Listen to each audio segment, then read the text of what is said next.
BPL এর ১৩তম match. এই ম্যাচের পুরো অ্যানালাইসিস করব, প্রিভিউ করব, মাঠ সম্পর্কে আমরা জানবো। আর এখানে কিন্তু আপনারা ভালো একটা ম্যাচ দেখতে পারবেন, কারণ ম্যাচটা কিন্তু এখানে বরিশালের সাথে রংপুরের।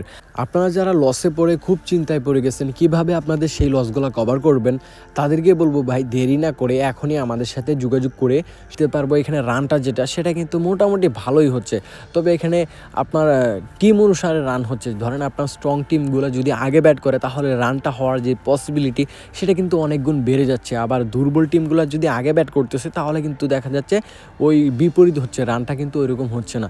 তো আপনি এখানে রিসেন্টলি 2টা ম্যাচের কথাই ধরেন না কেন, এখানে আপনার যদি দেখেন এখানে ঢাকা কিন্তু এখানে খুবই বাজে একটা রান করেছে, 111 রান করেছে মাত্র, এবং সিলেটও কিন্তু তেমন ভালো রান করতে পারে নাই রিসেন্টলি ম্যাচটা। তো আমার কাছে যেটা মনে হয় এই মাঠে কিন্তু রান হবে, তবে ইম্পর্টেন্ট বিষয় যেই টিমটা শক্তিশালী থাকবে, ব্যাটিং লাইন ভালো থাকবে, এবার বিপিএলে ভালো করতেছে যেই টিমটা, সেই টিম যদি আগে ব্যাট করে তাহলে কিন্তু এখানে ভালো একটা রান হবে। আর বিশেষ করে আমার কাছে মনে হয় আজকের ম্যাচটা কিন্তু দুই টিমই কিন্তু শক্তিশালী, ব্যাটিং লাইন অনেক ভালো, যেই টিমে আগে ব্যাট করুক মোটামুটি ভালো রান হবে। বিশেষ করে যদি এখানে বরিশাল আগে ব্যাট করে আমার কাছে মনে হয় একটু আরও বেটার ভালো রান আপনারা দেখতে পারেন। এবং হচ্ছে এখানে যদি আমরা দেখি এই মাঠে কিন্তু সেকেন্ড ব্যাটটি ফেভারিট থাকবে আমার মতে। টস উইন করে এখানে বল নিতে পারলে ভালো একটা সিদ্ধান্ত হবে। আর এই মাঠে কিন্তু আপনার স্পিন বলারের চাহিদা বেশি।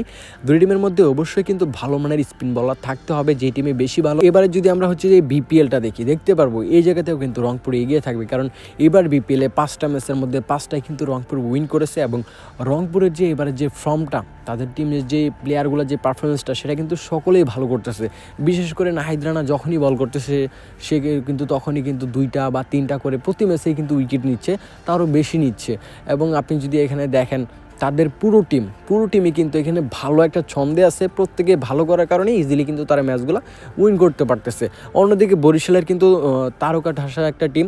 এখানে যদি আপনি দেখেন আমাদের যে আইডলগুলো আছে বাংলাদেশের পুরনো যে প্লেয়ারগুলো আছে যাদের দেখে আমরা খেলা শুরু করছি, এখানে ধরেন আপনি মাহমুদুল্লাহ, তামিম ইকবাল, মুশফিকুর রহিম, তো এরা কিন্তু খুবই ভালো মানের প্লেয়ার। তবে বিদেশি প্লেয়ারের তুলনায় আমার কাছে মনে হয় পিছিয়ে থাকবে, তবে নিজের যেহেতু মাঠ সেহেতু তারা কিন্তু এখানে ভালো করতে পারবে, ভালো করার পসিবিলিটি কিন্তু তাদের বেশি, কারণ নিজের মাঠে কিন্তু সকলেই হচ্ছে যে ভালো করতে পারে। আপনারা কিন্তু শাহিন শাহ আফ্রিদিকে কিন্তু সকলেই চিনেন, বরিশাল দলে সে এবার খেলতেছে, তবে এখানে সে নাম ডাক অনুযায়ী কিন্তু সে ওইরকম ভালো পারফরমেন্স কিন্তু দিতে পারতেছে না। তবে আমার কাছে মনে হয় সে যদি একটু জ্বলে ওঠে তাহলে কিন্তু 100 যে কোনো ম্যাচে যে কোনো কিছু করতে পারে। তবে রিসেন্টলি যে ম্যাচগুলো তার ওইরকম ভালো যাচ্ছে না, শুরুটা সে যেরকম করেছিল তার কেরিয়ারে ওইরকম কিন্তু আমরা এখন আর ওইরকম দাপটটা দেখতে পাচ্ছি না।